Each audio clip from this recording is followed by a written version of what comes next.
Support for this podcast comes from St. Alphonsus Orthopedic and Sports Medicine Clinics, with physicians, physical therapists, and trainers who treat sports and performance-related injuries, with locations across the valley.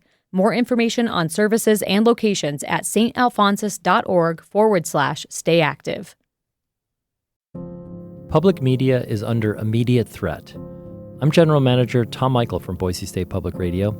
In the coming days, the U.S. Senate is expected to vote on a rescission request from the White House, which wants to claw back funds that were already approved by Congress. This station is one of hundreds across the country that would lose out.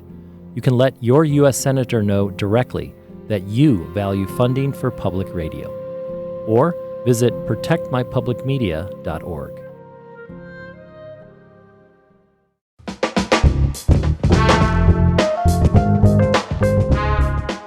From Boise State Public Radio, this is The Connector, Idaho's daily news. Good morning, I'm James Dawson. It is Thursday, July 17th, and here are today's headlines.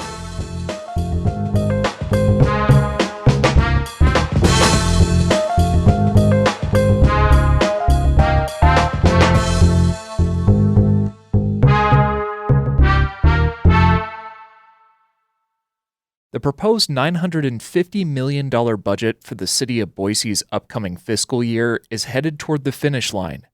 As Troy Oppie reports, the city says costs are outpacing revenue.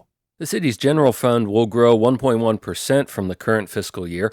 Property tax revenue, though, will increase by more than 7%, with the maximum single-year 3% tax hike, new construction revenue, and a 2% recapture of previous tax increases the city left on the shelf, called foregone. We are using that untapped capacity in this budget to address some pressing needs in the areas of public safety and capital.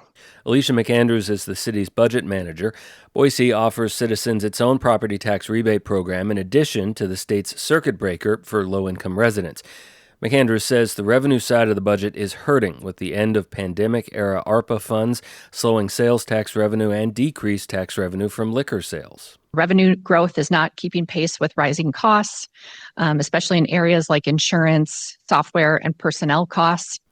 The city plans 16 new positions, 6 of those in the police department, and funding for capital projects is way up for next year. About 1/5 of the $46 million capital budget line is for major repairs and maintenance, more than double the 10-year average. Several residents criticized the budget in Tuesday's public hearing, questioning rising costs and asking the city to limit property tax increases. Council members moved the budget forward. It is expected to be approved by late August.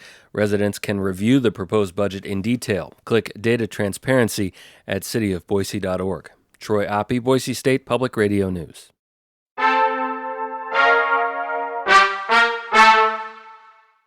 The city of Bellevue is also tackling its proposed budget for the next fiscal year. Its mayor says she won't call for an increase in water or wastewater rates for the upcoming budget. But as the Mountain Express reports, residents could still end up paying more once the city completes its switch to a metered program.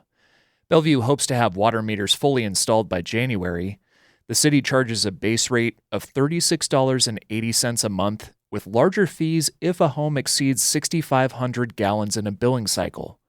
Overall, Bellevue's proposed water budget would increase 2.7% beginning in October, while its wastewater fund would drop by nearly 14%, largely due to using more contractors to handle the work.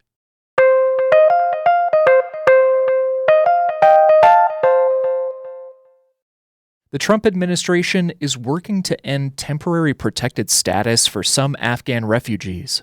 On Monday, a U.S. Court of Appeals temporarily paused terminating the protection. Jamie Geary has more on what this could mean for Afghans living in Idaho. Temporary Protected Status, or TPS, allows anyone seeking asylum from a country that's, quote, temporarily unsafe to stay in the United States without being deported, regardless of legal status. In May, Secretary of Homeland Security Kristi Noem announced the termination of Afghanistan's TPS program, saying those protected by it are no longer under threat in their previous country. Chris Christensen is an immigration attorney who's worked on resettling Afghans in Idaho for years. He disagrees with Noem. The Afghan asylum cases that I've worked on, number one, they're nationally there was at least a 99% approval rate.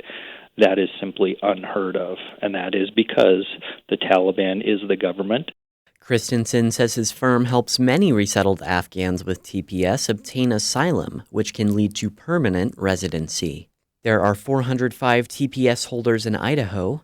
Christensen says they may face threats from immigration enforcement if their protection is terminated. Those folks who don't have status will either be subject to deportation or return to a country where I'm afraid they will be persecuted, if for no other reason than they've been living in the United States. The United States has almost 12,000 refugees with TPS. In the coming months, the Department of Homeland Security is expected to revoke the protection for 7 other countries. Jamie Geary, Boise State Public Radio News.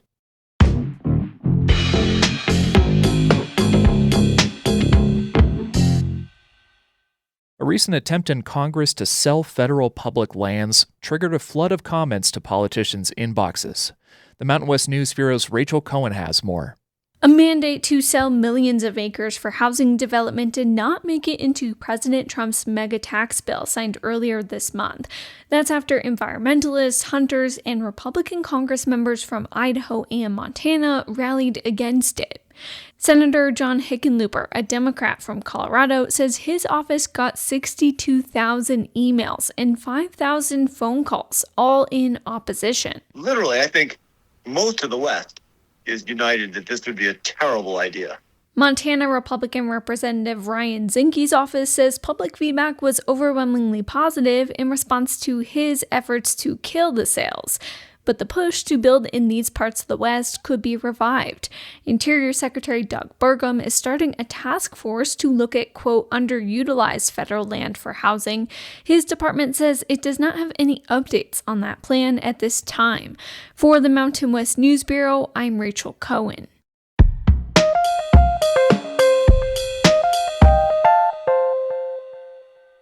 And a Utah angler has broken Idaho's record for the largest lake trout ever caught.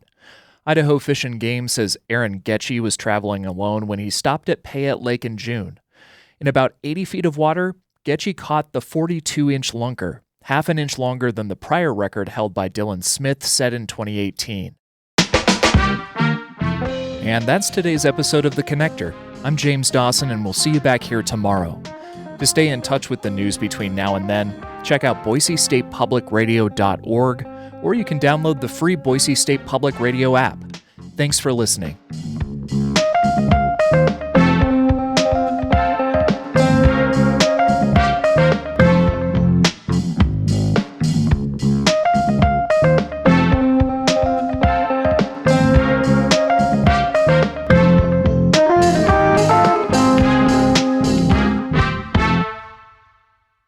These days, there's so much news, it can be hard to keep up with what it all means for you, your family, and your community. The Consider This podcast from NPR features our award-winning journalism. 6 days a week, we bring you a deep dive on a news story and provide the context and analysis that helps you make sense of the news.